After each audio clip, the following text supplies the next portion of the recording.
What's up, guys? I hope you guys didn't miss me too much. It hasn't been that long, but I hope you guys enjoyed interview 107. But I got 108, and I got the one and only, the Cut Man himself. Or what do you say, Cut Man? Cut.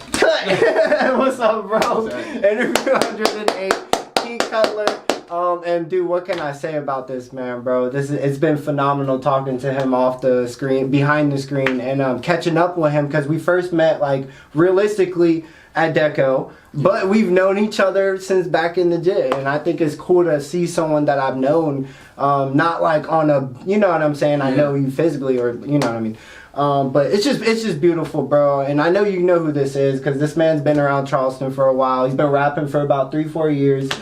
He has a lot of new projects coming up, a lot of good projects that are out. Where can we find you on social media real quick before we get into it? You guys can find me on everything at King Cutler. Okay. Across all platforms, Spotify, Apple Music, Instagram. I think X, that's what they call it now. It's like 7 X. At King Cutler.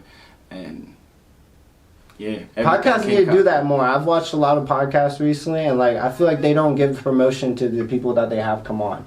They wait until the last, which I'm not saying everybody doesn't watch your podcast or whoever it is, you know, but not everybody has time to watch it fully through. So if you just promote the people in the beginning, which is something I'm working on now, but it's like I've been learning that, not doing podcasts. Yeah. But let's get into it, bro. Where you from, bro? Man, I've lived all up and down the East Coast, but I moved here. I know people don't like hearing if you wasn't born somewhere, you're not from somewhere. Yeah, but I'm from Charleston. Well, so I wasn't born here, but I moved down here. We don't have to talk about it, but like, were you like, you know, not like battling with people at a certain age where you're like, bro, I'm from here, and they're like, no, you're not? Because I mean, at a young age, you kind of don't think about that. You know what I'm saying? I never had to battle. Because I'm from Ohio, but I'm saying I'm from Charleston. Yeah. You know what I'm saying? So I'm in the same boat as you, because I came here when I was like 5 or 6. Yeah. So, I mean, I never dealt with that because my homeboy's from here, too. And we all from different areas, too.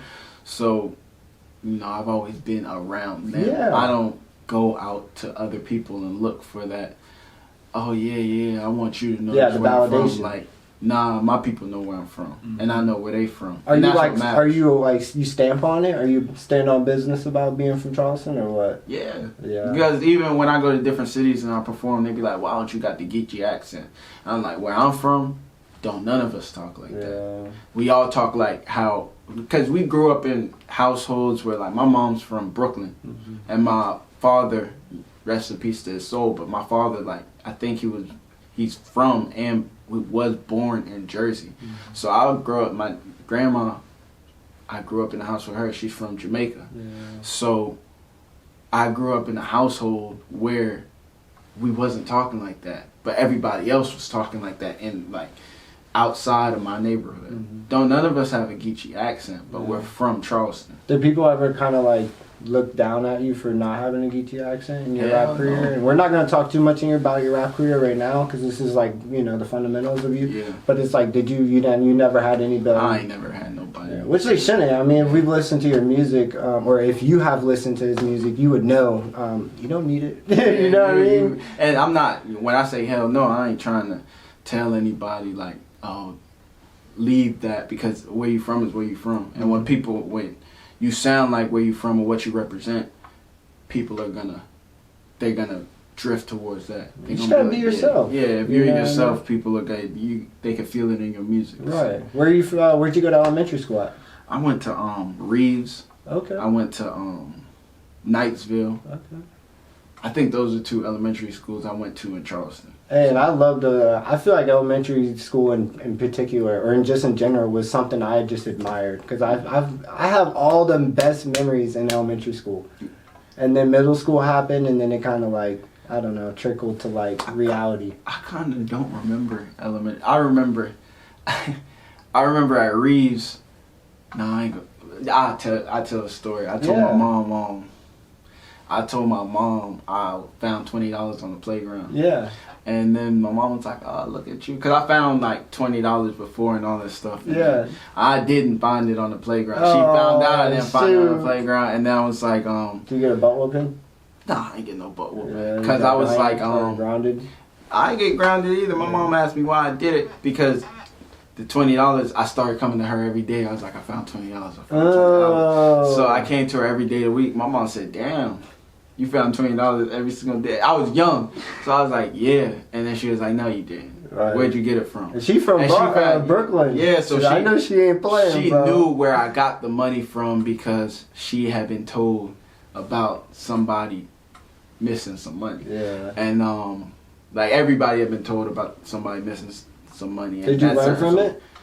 Like the whole situation? I mean, yeah, obviously you did. I learned the principle of ain't no point in lying because like when she asked me the question, I didn't really lie about it. I couldn't blame anybody but me, and I was just like, oh, they got to pay what they owe. Man.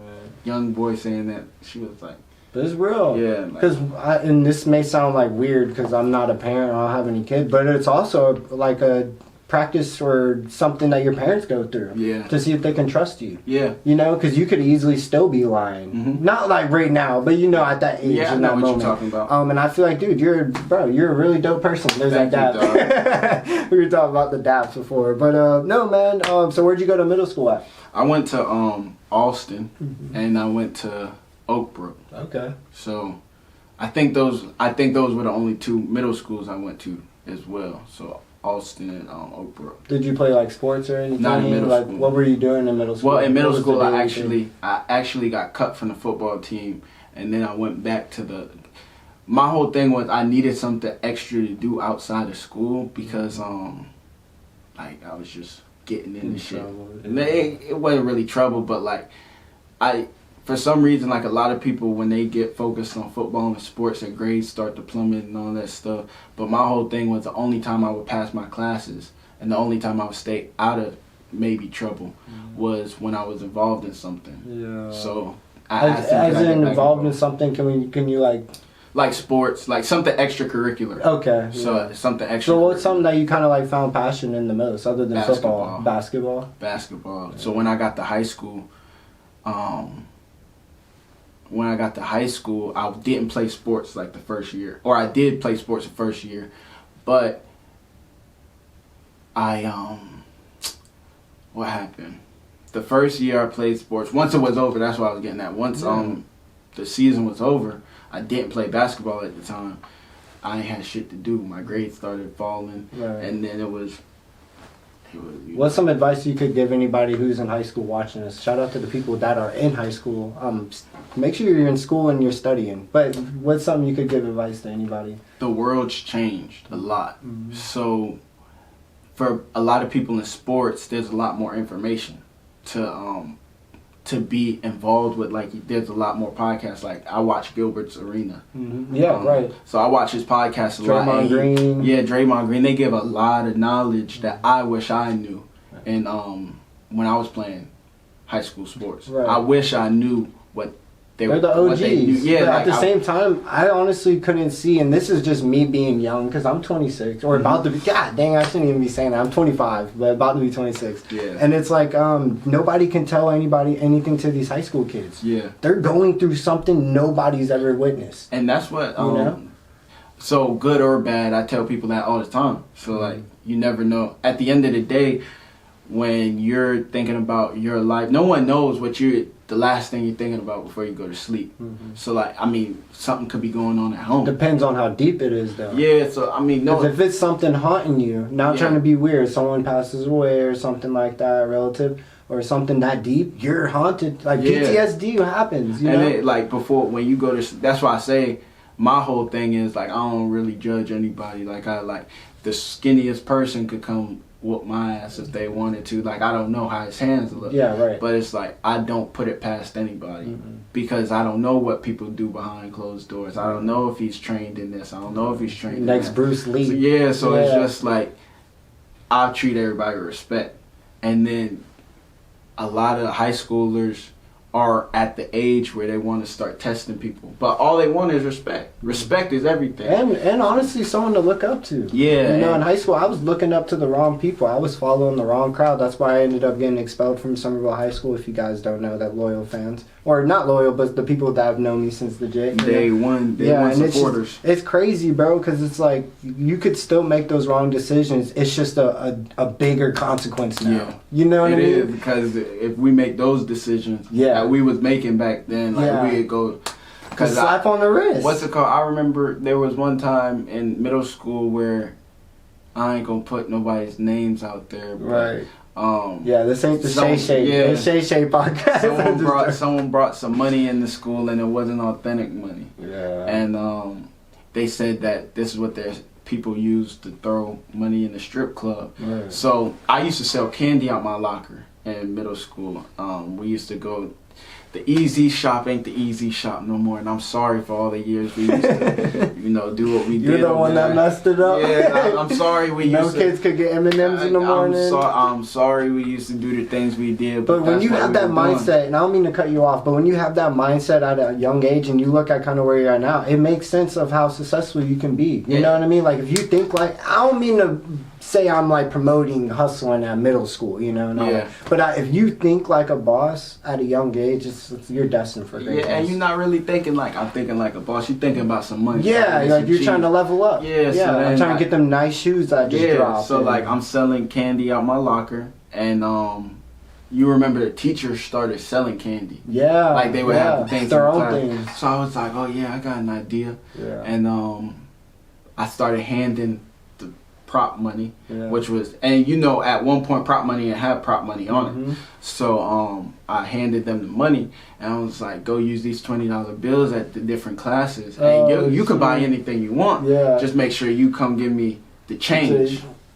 Hey, bro, I was getting it, bro. So then when people stopped buying from my thing, they start giving me the change. I remember. I never forget, like this went on for, I forgot how long it went on for. I remember the principal came into my social studies class. Wow. And I forgot what my social studies teacher's name was, and he came into my social studies class, and he was like, he whispered to the teacher, or she might have got a call. She might have got a call, and she was like, when I heard the phone ring, I was like, my heart dropped. Oh man! Like, damn. But I knew it was a wrap. Yeah. Like I knew like the cover had been blown. Did you get like suspended and stuff? I got suspended because I remember overhearing the principal talk to the police officer. Yeah. And then the police officer, he was like, I remember hearing him say he wanted us to face consequences. Yeah. And I mean, it was like I said, I ain't gonna say no names, but it was one person who told on people. And then someone. I feel like that's kind of how it starts, like your life. Yeah. Like I'm not trying to be weird, because like you're kind of we're in middle school, right? Yeah. But I feel like that's when you kind of come to realization of loyalty, trust, like all these different factors of life that comes with life now. Yeah. And to make you not trust certain people anymore. Yeah, I mean, because I've been snitched on like that. Yeah. I did the stink bomb in school, and like it's crazy to like somebody in the thing obviously told on me. I don't know who it was or anything. But it's like, we know exactly who told. Yeah, but the thing is, like I knew he would tell, but it was like, how much could I get before? Right. Because there's always, in my eyes, it's the time you get caught. No matter however you look at it, there's gonna be a time you get caught doing what you do. Done in the dark, come to light. So like, were you selling candy in high school? No, I wasn't selling them. Just messing with you. Where'd you go to high school at? I went to Ashley Ridge in Stratford. Oh wow, okay. Yeah, maybe that's where I saw you at Stratford. Probably. I graduated from Stratford too. Okay, yeah. That's probably where we. So did you like?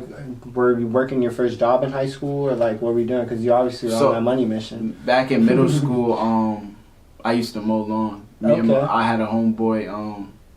I had a homeboy named Jeffrey, and he had all the like stuff, and we used to walk. The zero turn and everything, or was it just? No, it was just the pusher one. We were young. Edger. We had edgers, and we did clippers.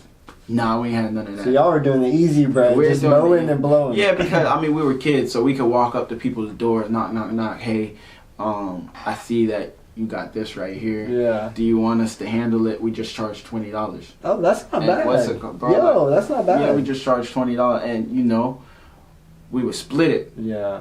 But that's all it was, and we were just walking around the neighborhood, knock, knock, knock, and they'd be like, yeah, you can do it. They pay us in advance with.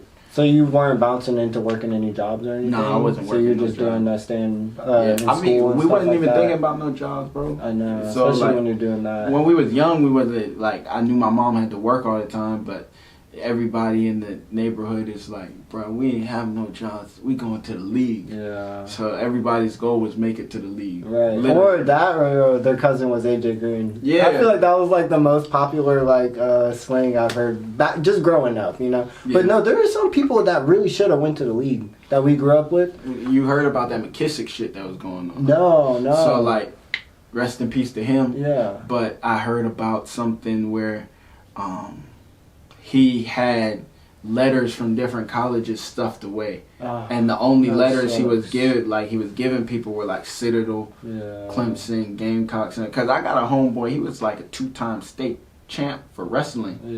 You telling me the best shit, and he was a great student. You telling me the best college he went to, and I don't know if that's what he wanted to do, but the best college he went to was a Citadel. Bro could have probably been in the Olympics. He could have been doing some crazy stuff. So like, it's when I look at it like did that kind of make you not want to do sports anymore? Like, I know you may have found that out like later on in life, if it is true. I don't know if it is or not, but like, did you like kind of reconsider doing sports and kind of pivoted to doing music? So I can't even talk today. So what the heck is wrong with me?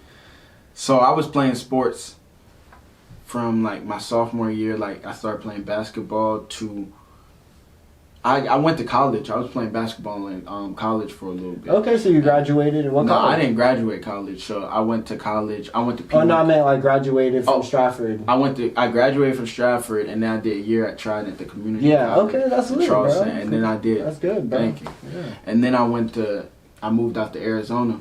I remember they it's different. Yeah, I messaged the coach, and I was like, hey, are there tryouts or whatever to the school? And then he was like, open tryouts are this day, and we were moving out there, and I was gonna be out there in 3 days, and the first open tryout was that day I got there. Wow. So were you prepared? Hell yeah. Yeah. What position did you play? I played, so in high school they had me at big, and then you get exposed to the world, and you're like, I can't be a big. So then I went to college thinking, I always worked at guard skills because I was like, I want to play on the wing. Right. So like, I participated on the wing. What's your like favorite memorable thing about basketball or playing basketball ever? It could be even professionally or just back in the day. My favorite memory was I was nervous in high school when I got in a lot because like I didn't want to get taken out. I wanted to play consistently with my coach, and he's one of the first men I ever respect. Like I respect him. Was it just from him showing you like love and stuff? No, it was more so like he was hard on me, and I feel like him being hard on me made me better because near the end of my last season with him, like I was like, he would yell at somebody on the team, and I go to like that person, and I'll be like, he gave me leadership qualities. Like I was like the NBA vet on the bench. I was like, man, like I remember one of my homeboys took a bad shot going down the stretch, and then somebody else tried to make the game-winning shot, and I went to both of them, and I was like, they were good friends, they were teammates. I was like, fuck what they saying. Yeah. It takes a lot of balls to like take that shot, bro. And when you took that shot, they would have been on your dick if you made it. Right. It happens. Right. Keep your head up. Do you feel like that's like even relating to life? That's relating to life too. Yeah, because they just want to see you blow up. You know what I mean? They don't really. Not everybody. You got the loyal ones and the people that are coming later on in your career. But it's like there's people that are just watching and then waiting for you to blow, and then it's like, oh, I'm best friends with him. They be on the fence. I'm trying to word it right because I don't want to come off like I'm people be on the fence. People be on the fence, and one thing that really I take to account that really means a lot to me is the acknowledgement. And I remember at one point, near the end of the season, my high school coach was like, that shit talking, like it was our vet point guard, and he was like hands on his knees in practice, and coach was tearing him one. I walked up to him, I think I said the same thing to where nobody else could hear me. I was like, fuck what they saying, dog. Do you, and what comes out of it comes out of it. And then he was like, my coach was like, and Tashir he was like, you becoming like a leader. And when he said that, those were probably the nicest things I ever heard. Yeah. And I was like, it makes you kind of think about like what you really can do. Yeah. Especially when you got someone like he's trying to run a basketball team. Yeah. He's so not you there get, just to have fun. And I never understood until now, as a leader, and he was a leader at the time, he's dealing with 15 different personalities. Yeah. So like, it's hard. I hope. At first, I know I gave him a hard time, like I would talk back and all that stuff, but, you know, he made me into who I became on that basketball court. And then when I went to Arizona, like, my first memorable moment where I was like, I always take it, is like, I told myself, going into my first game, I said, ain't nobody going to get to me like he got to me. Like, if I played for him, I could play for anybody. And my first game, I dropped like 21 points, 22 points. And we were the first, when I started with them, we were the first prep school. And then it was a team under Pima, the college I went to. We were the first prep school in the state of Arizona to beat a junior college. Wow. That's crazy, bro. Because you'd be surprised, man. A lot of people don't have the chance to ever live up to what they want to do, you know, and I feel like in that moment you're like living up to your dreams, so it's like I gotta go hard now. When did you like pivot to doing music? So me and my homeboy Greg, I got a couple songs with him. We call him GOAT, but we had been making music. We had been rapping since we were in middle school. When I met him, we had a PSP up to our ears. He was good at freestyling. I was never good at freestyling, and then I had a neighbor in the 7th grade before I met Greg, and I used to try to rap over there. Like, I used to have a MySpace, bro. Oh, I think I saw that, yeah. I had a MySpace page, and it was a MySpace music page. And there was a girl in my 6th grade social studies class, and she was like, oh, we got a rapper in here. And this was at Austin. When she said that, people was like, word? It kind of just gave you that, like, drive, like the ego? Fuck no, I deleted that shit, bro. No way. I deleted the music page. Why? Because I wasn't confident in that music, bro. I was rapping the Drake beats, like Fear and like stuff like that. That's and that shit was though. bad. Yeah. That shit was still, probably, that's when like, I think about it, that shit was probably I bad. see why you would, because, you know, I have a lot of videos I've deleted in the past doing what I do. But it's like, bro, you kind of look back at those videos and be like, wow, I've really grown, you know? And I'm not saying you don't have I agree with that part. You know? I agree with that part. But I've never heard any of that music that I made back then. I deleted maybe that it's a shit, good thing, though. Put it behind me. Yeah, maybe it's a good thing. What have you been working on presently to this date? I know you're dropping something soon. So and this Friday, or actually today, you dropped something today. No, so next Friday. This Friday coming up. Yeah, this drops on Friday. Yeah, so on the 19th, I'm dropping an EP called Off White, and it's like some recycled music that I haven't used. Okay. And it's like, but I'm leading up into a bigger drop, which is called Who I Am, and that's what I've been like. That's what I've been pushing. That's what I've been promoting. Right. So. And then like, what type of music could you like describe for people so they know? So what type of music do you make so that people can? I rap. Yeah. I ain't gonna sit here and say like. Do you have any like genre though? Like hip hop. Yeah. Hip hop. Like, I ain't gonna sit here. Like, I know a lot of people say, I'm not an artist of one avenue. Like, and then they play their music and they rapping. Yeah. I rap. I ain't no rock star. I ain't no pop star. I'm a rapper.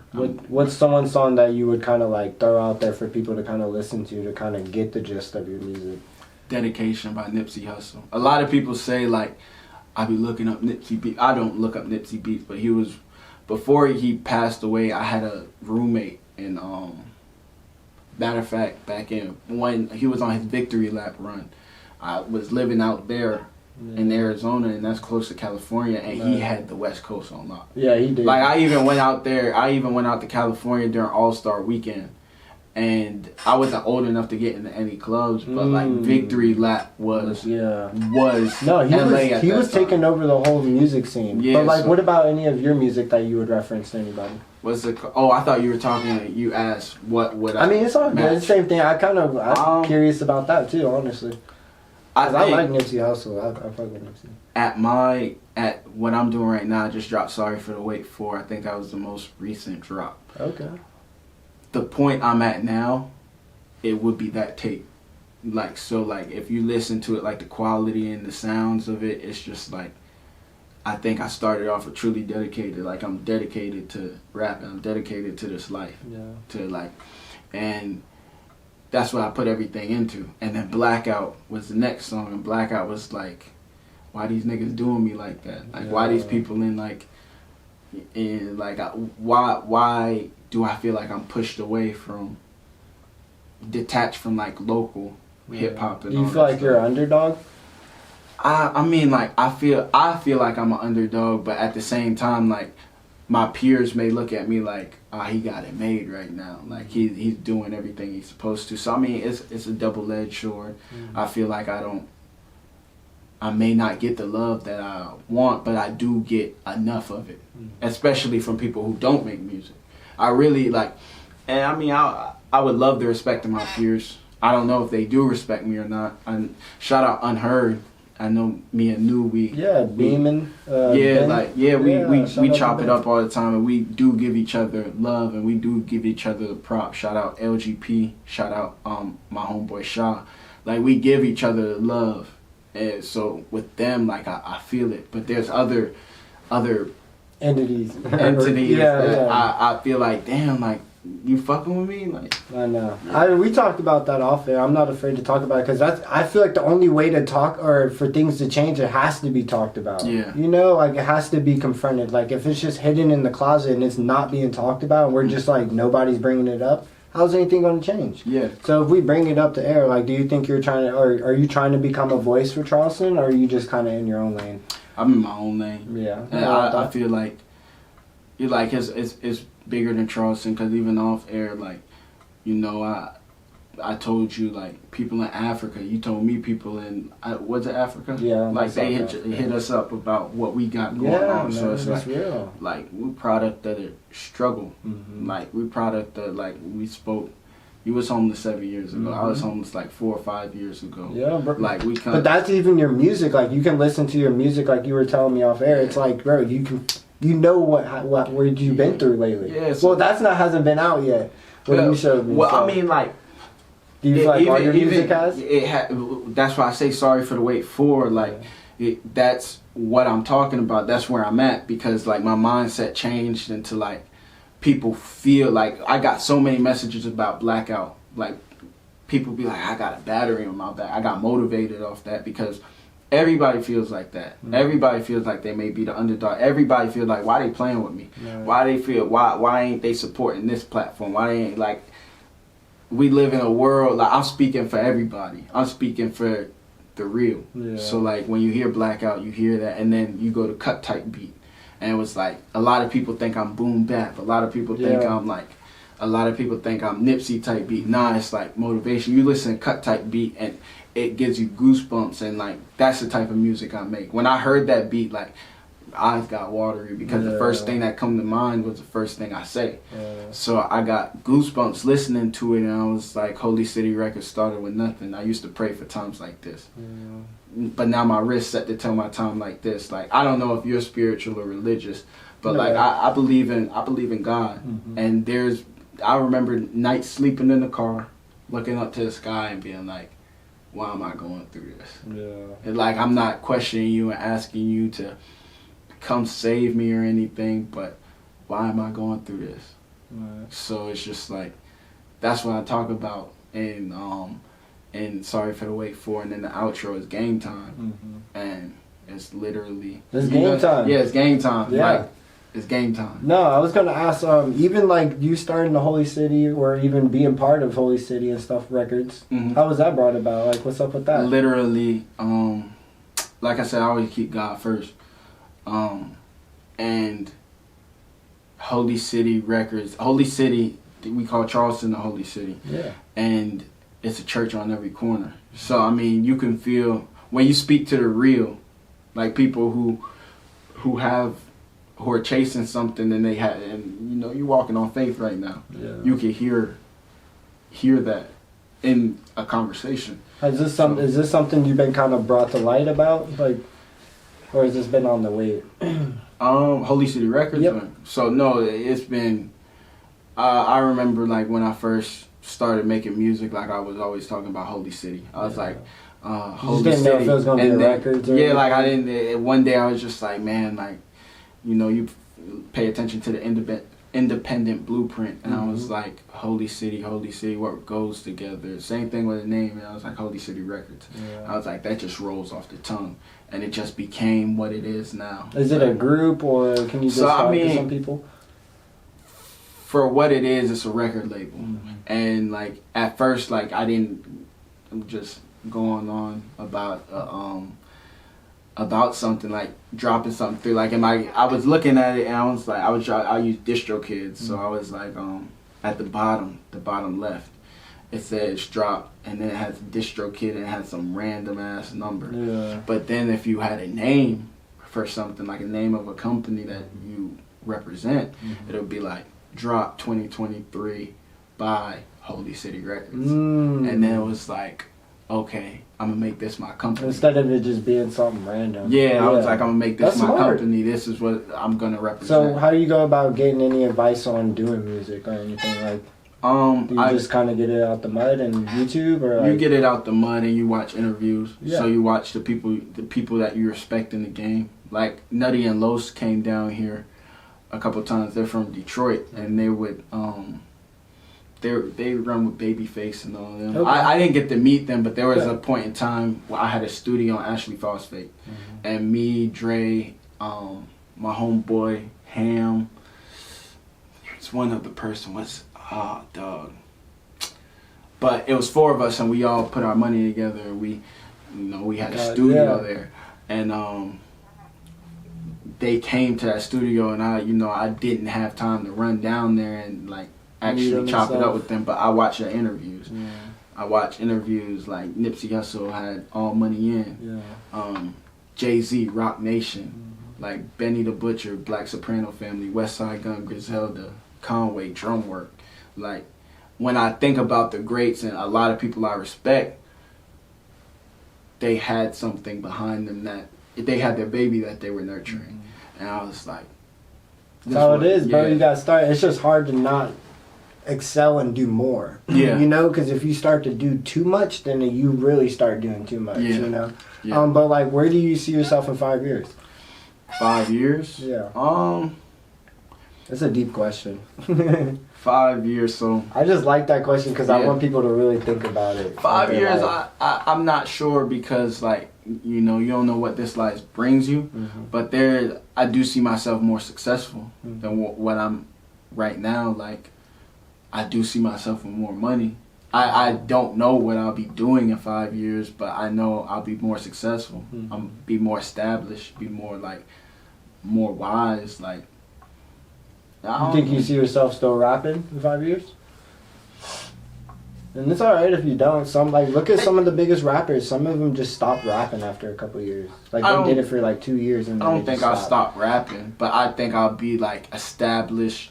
I may not be established majorly in the industry, but I'll be like more established to where like I want to get to Hove level, like Jay-Z level, where I'm like, where music it becomes like it's like I want to make music, but I don't want to I want to make something. It's not like you're required. Yeah, like I want to do a couple features here, a couple features there. Like required. I want people to I want people to be like, I got that cut feature. Yeah. So. No, it's going to be like that. So I'm assuming, I'm going to ask you this question because I actually saw it on Facebook the other day, but would you take $100,000 or a dinner with Jay-Z? Man, I'm taking that. It's 500,000, but if we're doing, okay, 500,000. But yeah, I'm gonna answer your question. 100,000. I'm taking that 100,000. Yeah, me too. I'm taking that 100,000. Sorry, Jay-Z. No, I'm not sorry, because I'm gonna take that 100,000, and then I guarantee you, Jay-Z. Me and Jay-Z, we'll eat lunch together. That's a smart answer. Like bro, I crossed paths with J. Cole. Like 2 days ago. Okay. Like 2 days ago. Just randomly, or like? I was at the Charlotte game and I didn't know he was there. And where his seats were a little better than mine, but like we happened to be in the same area at the same time. Did you try to shoot a shot? Nah, because I think he was like with 1 or 2 other people, and I was looking at my phone and I looked up and he was like here, right there, and I was like, oh shit, that's J. Cole. And I was like, right here. And I was walking this way and he was walking this way. And like when I came back damn, like I wasn't starstruck, but when I probably Bro, was it's a little somebody you look starstruck, but up I was to. like, I mean, damn, that's J. Cole right there. Imagine if you saw, let me think, you know, Babytron or. I think I know him. Yeah, My little imagine brother bumping into him, and you're gonna be like, who are you? Yeah, Not like that, yeah, but like, I ain't saying he's not big because he's taking over the world right now with this music, but I don't know who Babytron is. I don't listen to his music, but if I saw Babytron, and that's no offense to him, but if I saw Babytron, I wouldn't recognize him. But I guarantee you, people behind me would be like, Babytron, and I'd be like, who is that? And I look at him, I'm like, Babytron, and I leave and I look him up. Yeah, that's on. But compared to seeing J. Cole, like, come on, bro, he's an all-time legend, bro. So like, I seen J. Cole, and like he's walking, I'm walking, and I was like, why didn't you shoot your shot? Because there was people around us, and when I realized, that's J. Cole, I heard J. Cole. Yeah, but sometimes you gotta do it. Like, shout out to Wiz Khalifa, shout out to Phoenix Flexing, shout out to Currency.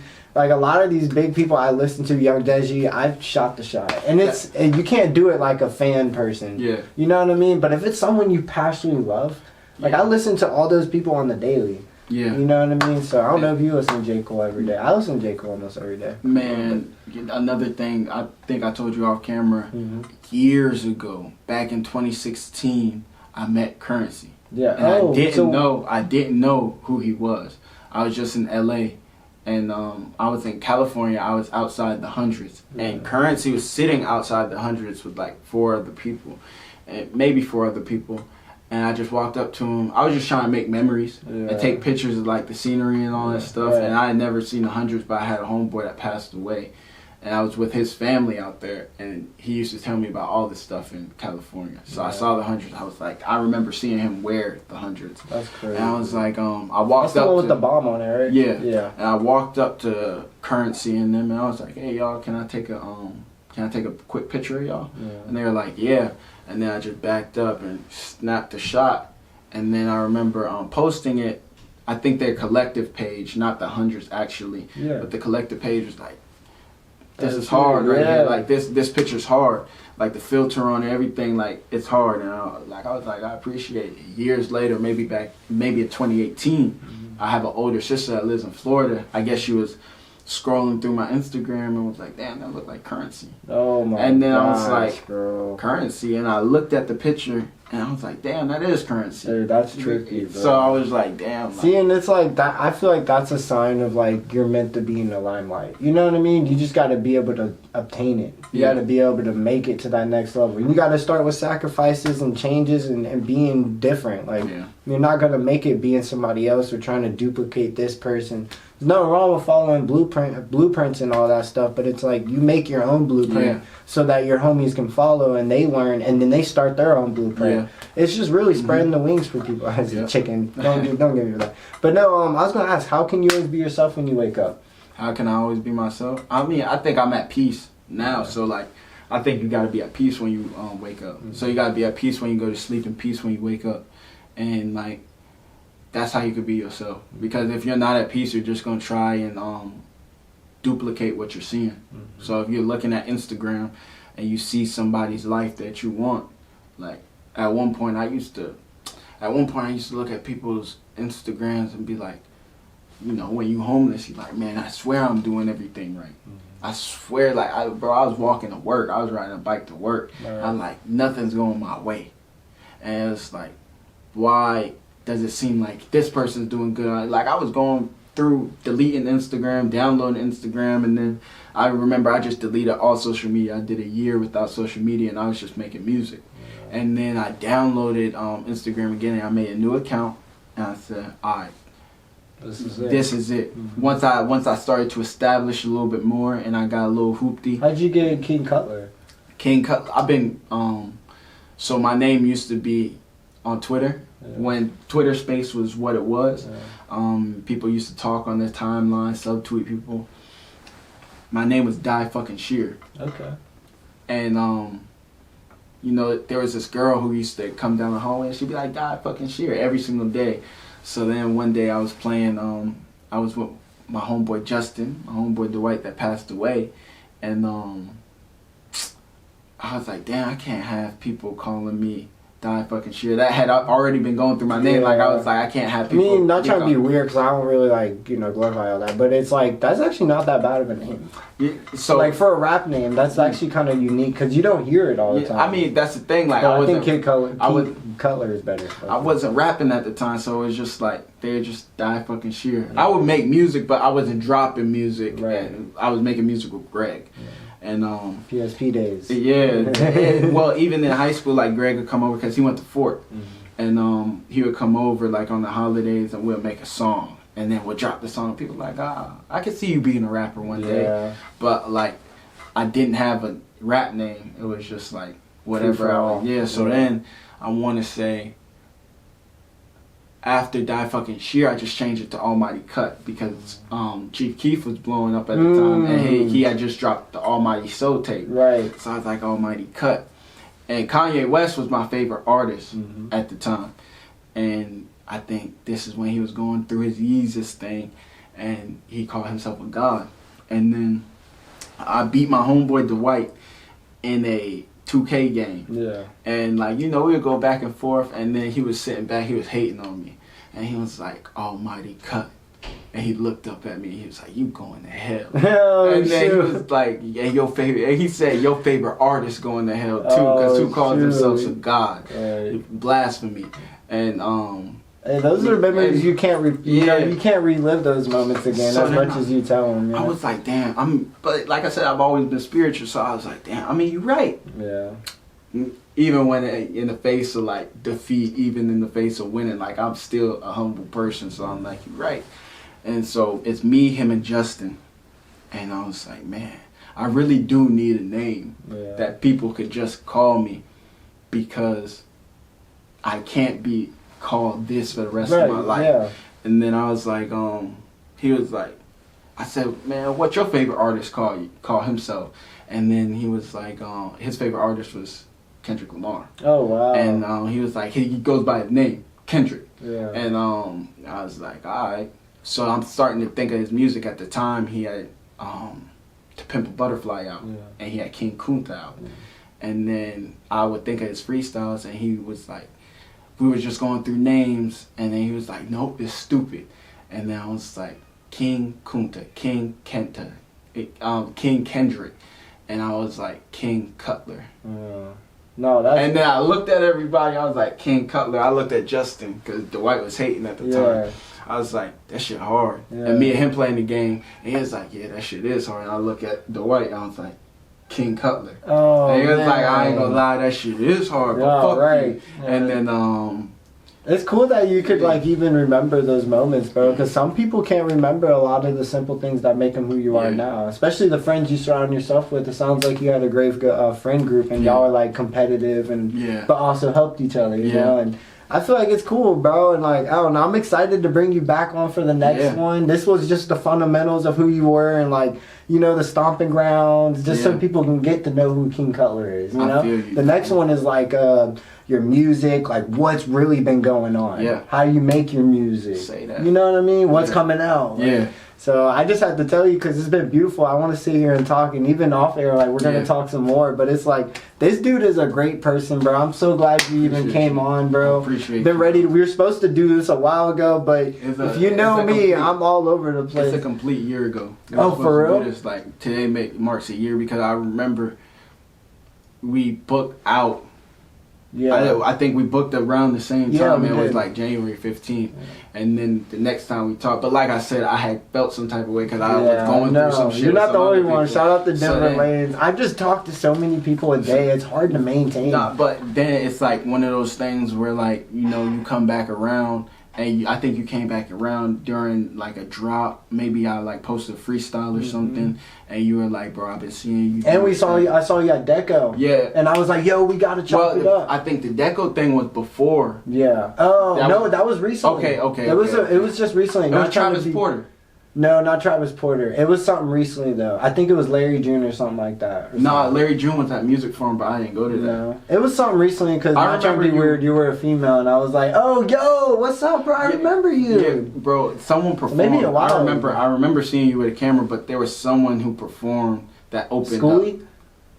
Maybe, bro. But it was a performance that Yeah, it was big, bro. And yeah, so it makes a year. But hey, everything happens for a reason. Yeah. I low-key feel like this is a better time frame because I'm like Super Saiyan with the yellow hair. I hope you enjoyed the interview the whole time, but it's like I'm learning these basic fundamentals. I wasn't who I was when I wasn't either. We probably wouldn't have had the conversation we had today, and we wouldn't have had the conversation we had off the camera. Right. Oh yeah, what we're gonna do in the future now that it's like I feel like everything happens for a reason, bro. It's just being positive, spreading love, dropping dope stuff. You know, I would say dope-ish, but I just want people to know you can be yourself. You don't always have to fall in the lane of trying to be like them. Just be yourself. Is there anything else you want to say before we go? Just like you said, just be yourself, bro. And I mean, the stuff you rap about, like, everybody's rapping about the same thing. So it's like, just find a different way to word it. Mm-hmm. So it's like, your wordplay, your flow.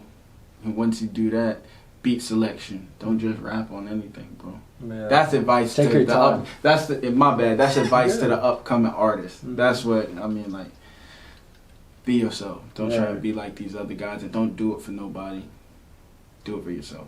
Mm-hmm. You have to, bro. Because if not, then nobody else is gonna do it. Because there's some people that sell out. Yeah, I've seen it. There's some people that look like a fool. Mm-hmm. I've seen it. Don't do that. And imagine telling your kids in the future, like, exactly. That wasn't, you know what I mean? You know, that's what a lot of people ask me when they find out I rap, because, you know, rapping is a far-fetched thing. So a lot of people, they make fun of rappers at the age we are. Like, they make fun of creators because they're like, what are they doing? Mm-hmm. You know, it takes years to nurture something. Mm-hmm. And I tell people all the time, like, when it's all said and done, when I have kids, like, I could be like, whether I got big in the industry or not, I could show them pictures and be like, yeah, your dad used to perform. I could show them music. It's not just no cap. I could be proud of what I did. Yeah. And my kids. I'm proud of what you're doing, bro. Thank you, bro. Like, for real, you've done a lot, man. I've seen, I was just looking at your page not too long ago and even following you for like a year or two now. It's just crazy, bro. I love to see it and people not give up, you know? Yeah. There's some people that are still like, that started kind of when we started, that are not doing it. We laughing. Yeah, you know what I mean? Victory lap. Yeah, we laughing. But interview 108, King Cutler himself. It's been beautiful, bro. Thank you for coming on. Remember, guys, stay true to yourself, and the only way to achieve your dream is through you. No one else is going to do it. You got to get up every single day, and you got to grind harder than you did yesterday, the day before that, and the day before that. You see that closing? That was beautiful. Everybody who comes up here, tell him to chill out with that clapping shit. Hey, you know what time it is. Hope you guys enjoyed the interview. Peace.